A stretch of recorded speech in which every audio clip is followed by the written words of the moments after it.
Good morning class. आज हमारी EVS की क्लास है। ठीक है, लास्ट क्लास में हमने क्या पढ़ा था, पहले आप अपनी बुक निकाल लीजिए सब, और चैप्टर नंबर 2 पर आ जाइए। I love my family, page number 12। ठीक है, तो हमने इसमें पढ़ा था फैमिली के बारे में कि फैमिली क्या होती है, ठीक है, और कितने टाइप की होती है। 2 टाइप की फैमिली कौन होती है? जब मदर, फादर और चिल्ड्रन एक साथ रहते हैं तो वो एक फैमिली कहलाते हैं। ठीक है, mother, father and children. So family पता चला। फिर इसके बाद हमने देखा था फैमिली 2 तरीके की होती है, small family and big family. Small family को हम न्यूक्लियर फैमिली भी कहते हैं। A family which has parents and their 1 और 2 children is called small family. यानी एक फैमिली जिसमें पेरेंट्स होते हैं, उनके 2 या फिर 1 या फिर 2 बच्चे होते हैं, तो उसको क्या बोलते हैं? Small family. और स्मॉल फैमिली को हम न्यूक्लियर फैमिली भी कह देते हैं। तो स्मॉल फैमिली क्या होता है? एक ऐसी फैमिली जिसके अंदर पेरेंट्स और उनके 1 या फिर 2 बच्चे होते हैं, उसको हम स्मॉल फैमिली या फिर न्यूक्लियर फैमिली भी कहते हैं। Point number B, big family. Big family क्या होता है? फैमिली विच हैज़ पेरेंट्स, एक ऐसी फैमिली जिसमें पेरेंट्स होते हैं, ग्रैंड पेरेंट्स होते हैं, अंकल होती है, आंट होते हैं, कजन्स होते हैं, उसको हम क्या बोलते हैं? Big family. और बिग फैमिली को हम जॉइंट फैमिली भी कह देते हैं। जैसे आप इस पिक्चर में ही देख रहे हो, मदर है, फादर है, यानी पेरेंट्स है और उनके 2 बच्चे हैं, तो ये क्या है? Small family. और यहाँ पे मदर है, फादर है, दादाजी है, दादी जी है, चाचा जी है, चाची जी है, कज़न है, तो ये क्या है? एक बिग फैमिली। तो ऐसी फैमिली जिसमें parents, grandparents, cousin, uncle, aunt सब रहते हैं, वो जॉइंट फैमिली या फिर बिग फैमिली। और जिसमें जिसमें सिर्फ पेरेंट्स और बच्चे होते हैं, उसको स्मॉल फैमिली बोलते हैं। हमने लास्ट क्लास में इतना पढ़ा था। और साथ ही साथ हमने पढ़ा था the member of a family have a surname. हर एक फैमिली का एक सरनेम होता है। ठीक है, it is common to all the family members, जो हर एक फैमिली मेंबर के लिए कॉमन होता है। जैसे कि आपके मदर, आपके फादर, आपके दादाजी, आपकी दादी जी, आपकी चाची जी, आपके चाचा जी और आपके कज़न और आपके सिबलिंग्स, आप लोग सिबलिंग्स जो हो, सबका सरनेम सेम होता है। ठीक है, तो हर एक फैमिली का एक सरनेम होता है जो सबके लिए कॉमन होता है। ऐसा नहीं है आपका सरनेम अलग है, आपके सिस्टर का अलग होगा, या फिर आपके पापा का अलग है तो आपके चाचा जी का अलग होगा, या फिर दादाजी का अलग होगा। नहीं, पूरी फैमिली का एक ही सरनेम होता है और हर फैमिली का एक सरनेम जरूर होता है। ठीक है, हमने लास्ट क्लास में इतना पढ़ा था। इसके अलावा हमने एक चीज़ और जानी थी। क्या जानी थी? कि जो आपके खुद के बहन भाई होते हैं, यानी सपोज एक लड़का है राम, उसके जितने भी भाई और बहन है, उसका एक भाई है श्याम और एक बहन है उसकी गीता, तो वो तीनों आपस में क्या है? सिबलिंग्स हैं, यानी अपने रियल बहन भाई जो हमारे होते हैं वो सिबलिंग्स होते हैं। और जो चाचा चाची है, ताऊ जी है, ताई जी के जो बच्चे होते हैं वो कौन होते हैं? हमारे कजन्स होते हैं। ठीक है, तो जो खुद के बहन भाई हैं वो क्या होते हैं? सिबलिंग्स। और जो चाचा चाची या ताऊ जी ताया जी के होते हैं उनको क्या बोलते हैं हम? कजन्स। ठीक है, हमने लास्ट क्लास में इतना पढ़ा था। अब हम क्या पढ़ेंगे? आगे का पढ़ेंगे, फन विद फैमिली। जैसे कि भगवान ने हम सभी को एक फैमिली दी है, शुक्र मनाओ ऊपर वाले का कि हमारे पास एक फैमिली है। बहुत सारे लोगों के पास ये फैमिली नहीं होती। किसी के पास मदर नहीं है, तो किसी के पास फादर नहीं है, तो किसी के पास सिस्टर नहीं है, किसी के पास ब्रदर नहीं है, दादाजी नहीं है तो दादी जी नहीं है। आप शुक्र मनाओ कि भगवान ने हमें एक फैमिली दी है जो हमारी केयर करती है, हमारी खुशी का ध्यान रखती है, हमारे सुख और दुख में हमारा साथ देती है। तो एक फैमिली ही है जिसके साथ हम हर चीज़ शेयर कर सकते हैं। तो आज हम पढ़ेंगे हम अपनी फैमिली के साथ इंजॉय कैसे करते हैं। Fun with family. Family members have fun on festivals, birthdays and weddings. हम अपनी फैमिली मेम्बर्स के साथ इंजॉय करते हैं। कोई भी फेस्टिवल होता है, जैसे किसी का ईद होता है, जैसे अब रोजे चल रहे हैं, ठीक है, मुस्लिम कम्युनिटी के रोजे चल रहे हैं, ठीक है, उससे पहले हिंदू कम्युनिटी के क्या चल रहे थे? व्रत चल रहे थे, नवरात्रे चल रहे थे। तो उन्होंने अपनी फैमिली के साथ इंजॉय करा ना। ईद आ रही है तो अपनी फैमिली के साथ इंजॉय करोगे ना, नए नए कपड़े खरीदोगे, घूमने जाओगे, रिश्तेदारों से मिलोगे, ठीक है। तो आप अपनी फैमिली के साथ इंजॉय करोगे, तो आप क्या करते हो, फेस्टिवल इंजॉय करते हो, बर्थडे करते हो और वेडिंग इंजॉय करते हो। They get together and have a lot of fun. They get together मतलब वो एक साथ मिलते हैं और बहुत सारा फन करते हैं, इंजॉय करते हैं। आपको अकेले आप कोई भी चीज़, आप कोई फेस्टिवल है, ईद है सपोज, आप अकेले इंजॉय कर पाओगे, नहीं कर पाओगे। आप किसके साथ इंजॉय करोगे, पूरी फैमिली के साथ। जब पूरी फैमिली एक साथ मिलती है तभी आप इंजॉय करते हैं। या दिवाली है या होली है या ईद है या कुछ भी, कोई भी त्योहार है, आप अकेले इंजॉय नहीं करते, आप अपनी फैमिली के साथ इंजॉय करते हैं। ठीक है। When does your birthday fall, यहाँ पे आपको खुद करना है, आपका बर्थडे कब आता है आपको यहाँ पे लिखना है। ठीक है। केयरिंग एंड शेयरिंग, केयरिंग मतलब होता है केयर करना और शेयरिंग मतलब हो रहा है बांटना कोई भी चीज को। The member of family take care of each other, जो फैमिली मेंबर्स होते हैं वो क्या करते हैं, एक दूसरे की केयर करते हैं, ऑब्वियसली करते हैं। अब आप बीमार होते हो कभी, तो आपकी मदर और आपके फादर या कोई भी फैमिली मेंबर कैसे चिंता करते हैं, आपको दवाई देना, आपका ख्याल रखना, खाने के लिए जो आप मांग रहे हो वो बना के देना, हर चीज़ का ध्यान रखते हैं। तो कौन करता है, हम सब एक दूसरे की केयर करते हैं। फैमिली में बाहर से तो कोई नहीं आता ना, पड़ोसी तो नहीं आते ना पूछने, कौन पूछता है, फैमिली ही पूछती है। तो फैमिली हमारे सुख और हमारी दुख में हमारा साथ देती है, हमारी केयर करती है। Parents take care of all needs of their children, parents क्या करते हैं, अपने बच्चे की हर ज़रूरत का ख्याल रखते हैं, उसको पूरा करने की कोशिश करते हैं। आपके पेरेंट्स को पता है कि आप लोगों के लिए एजुकेशन कितनी ज़्यादा इम्पॉर्टेंट है, तो उन्होंने आप लोगों को पढ़ा रहे हैं, सबसे बड़ी बात। उसके बाद आपको बुक्स दिलवाई, आपको नोटबुक दिलवाई। हो सकता है उनके पास स्मार्टफ़ोन की उनको इतनी ज़रूरत नहीं हो, बट आप लोग पढ़ सकें ऑनलाइन, आप लोग इस चीज़ का पढ़कर अपना भविष्य सुधार सके, उसके लिए उन्होंने एक फ़ोन भी ख़रीदा और साथ ही साथ उसमें एक नेट का रिचार्ज भी करवाते हैं। तो वो आपकी हर ज़रूरत को, आपको कोई चीज़ चाहिए खाने से लेकर पहनने तक, वो भी दिलवाते हैं। तो कौन ख्याल रखता है, आपके पेरेंट्स। ठीक है। तो आप लोगों को वो इतनी ख्याल रखते हैं, तो ये आपकी रिस्पॉन्सिबिलिटी बनती है कि आप भी उनकी रिस्पेक्ट करें। उन्हें आपसे कुछ नहीं चाहिए, सिर्फ आपसे रिस्पेक्ट चाहिए, सो आप उन्हें रिस्पेक्ट दिया करें। आई होप आप सभी देते होंगे, आप सब बहुत ब्रिलियंट हैं और सब बहुत अच्छे बच्चे हैं।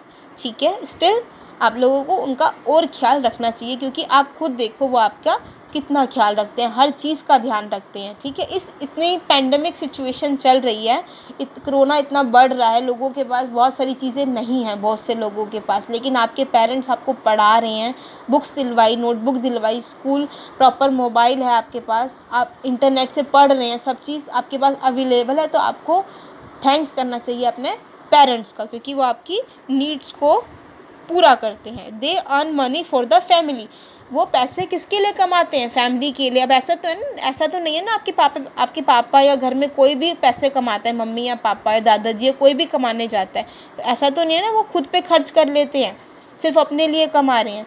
वो सबके लिए कमा रहे हैं। सबसे एंड में वो अपने बारे में सोचते होंगे कि चलो मैं भी ये ले लेता हूँ अपने लिए, या फिर ले लेती हूँ।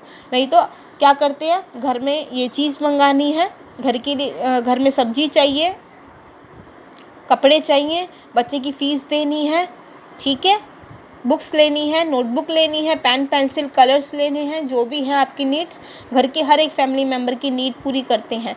तो वो किस लिए कमा रहे हैं पैसा, अपनी फैमिली के लिए। तो ये क्या है, केयरिंग एंड शेयरिंग। केयर तो करते हैं, साथ साथ अपने पैसे को शेयर करते हैं। ऐसा नहीं जो कमा के ला रहे हैं सिर्फ अपने ऊपर खर्च कर रहे हैं, नहीं, वो हमारा ध्यान रखते हैं। Children should also help their parents at home, तो बच्चों को भी अपने पेरेंट्स की हेल्प करनी चाहिए घर में। मैं ये नहीं कह रही आप कमाने चले जाओ, जब आप बड़े होगे ज़रूर आप इस काबिल बनोगे सब, कि आप सभी एक दिन कमाओगे, अपने पैरों पे खड़े हो जाओगे, अपने पेरेंट्स का साथ दोगे और उनका नाम रोशन करोगे। लेकिन जहाँ आप उनकी हेल्प कर सकते हो, घर के छोटे छोटे कामों में आप उनकी करो, उनकी हेल्प करो, उन्हें बहुत ज़्यादा खुशी होगी, करके देखना एक बार। ठीक है। Parents feel proud when their children help them, parents को बहुत ज़्यादा प्राउड फील होता है, गर्व फील होता है जब उनके बच्चे उनकी हेल्प करते हैं। इवन एक आप अगर समझदारी की बात भी कर देते हैं ना एक, तो आप उनसे पूछो उन्हें कितनी खुशी होती है, उन्हें बहुत अच्छा लगता है जब उनके पेरेंट्स एक समझदारी की कोई बात करते हैं, तो उन्हें अच्छा लगता है जब आप उनकी हेल्प करते हैं।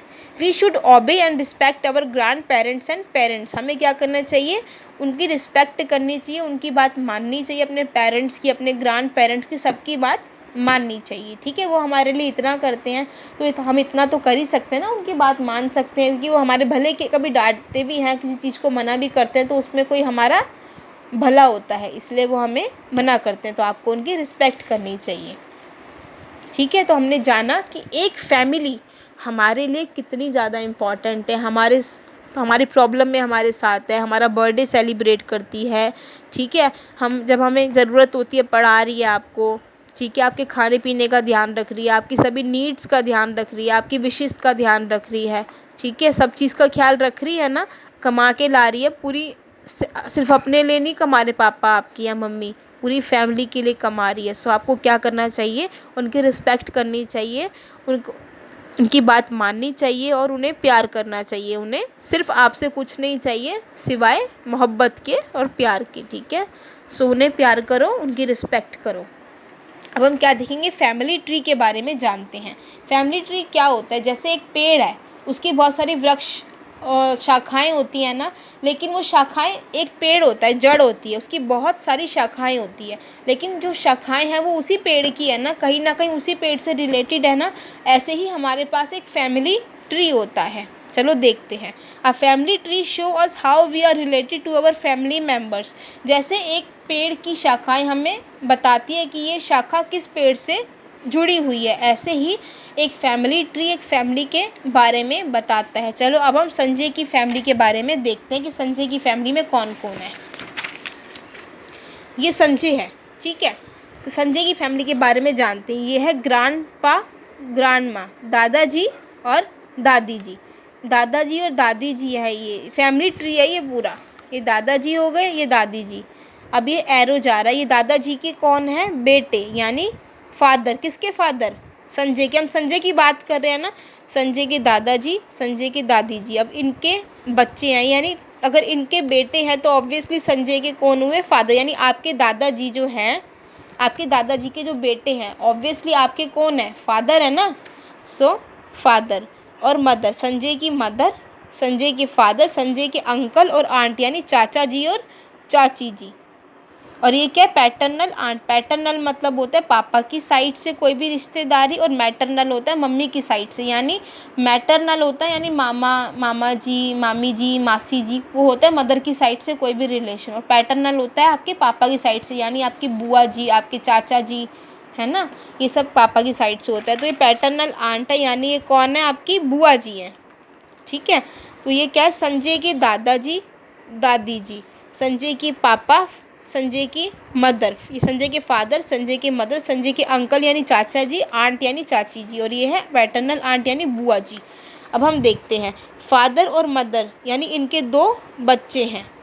इनके कितने बच्चे थे, ग्रैंडपा और ग्रैंड माँ के, 3 थे। एक तो ये थे संजय के फादर, एक संजय के चाचा जी और संजय की बुआ जी। इनके ग्रैंडपा और ग्रैंड माँ के एक बच्चे थे ना। ऐसे ही संजय के फादर और संजय की मदर के 2 बच्चे, एक तो संजय खुद हो गया, संजय की सिस्टर हो गई।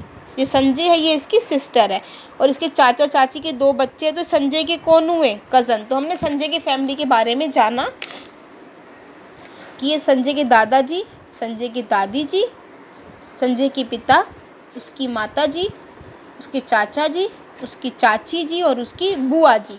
अब ये संजय खुद, ये संजय की सिस्टर और ये संजय के कज़न्स। कज़न्स कौन होते हैं, जो हमारे चाचा चाची है, ताऊ जी के ताई जी के बच्चे होते हैं। तो ये हो गई संजय की पूरी फैमिली। ऐसे ही सबके घर में, जैसे ये संजय की फैमिली, ऐसे ही आपके घर में भी एक फैमिली है जिसमें आपके दादाजी होंगे, दादी जी होंगी, चाचा जी होंगे, चाची जी होंगी, बुआ जी होगी, मम्मी पापा तो हैं ही, आपकी सिस्टर, आपके कज़न्स। ठीक है, तो एक फैमिली ट्री बनता है। तो आपने इस चैप्टर से क्या जाना, आप मुझे बताओ एक बार। इसमें सिर्फ हमने इतना जाना कि एक फैमिली जो है वो स्मॉल भी होती है, यानी न्यूक्लियर फैमिली होती है, और जॉइंट होती है। न्यूक्लियर कौन सी होती है, जिसमें पेरेंट्स और 2 या फिर 1 बच्चे होते हैं। और जॉइंट फैमिली क्या होती है, जिसमें पेरेंट्स, ग्रैंड पेरेंट्स, चाचा जी, चाची जी, ताऊ जी, ताया जी, कज़न, सिस्टर, सिबलिंग सब होते हैं। ठीक है। इसके बाद हमने जाना कि हर एक फैमिली का एक सरनेम होता है और हर फैमिली मेम्बर का सरनेम सेम होता है, यानी आपका और आपकी बहन का, आपके दादाजी का, आपकी मम्मी का, दादी जी का, सबका सेम सरनेम होगा। और आपके जो रियल ब्रदर और सिस्टर है वो आपके सिबलिंग्स होंगे, और चाचा चाची या ताऊ जी या ताई जी के बहन भाई आपके क्या होंगे, कज़न्स होंगे। इसके बाद हमने जाना कि फैमिली कैसे हमारी हर चीज़ का केयर करती है, हमारे साथ सब चीज़ शेयर करती है, तो हमें उनका ध्यान रखना चाहिए, और फैमिली ट्री के बारे में जाना। ये चैप्टर हमारा यहीं कंप्लीट होता है। इसको वीडियो बंद करने से पहले मैं यही कहना चाहूँगी कि आपकी फैमिली आपका बहुत ध्यान रखती है। आपको इस चीज़ का शुक्र करना चाहिए, ऊपर वाले से शुक्र करना चाहिए कि उन्होंने आपको, हम सबको, मेरे को, आपको, हम सबको फैमिली दी है, और हमेशा वो हमारे साथ रहे। इसलिए आपको ऊपर वाले का थैंक यू करना है, और साथ ही साथ क्या करना है, अपनी फैमिली के सभी मेंबर्स की रिस्पेक्ट करनी है, और उनके लिए आप थोड़ी बहुत जो कर सकते हैं, उनकी हेल्प घर के काम में या जिस भी चीज़ में आप करके देखो, उन्हें बहुत अच्छा फील होगा और बहुत प्राउड फील होगा। आज का चैप्टर हमारा यहीं कंप्लीट होता है। इसकी एक्सरसाइज हम नेक्स्ट क्लास में करेंगे। Thank you.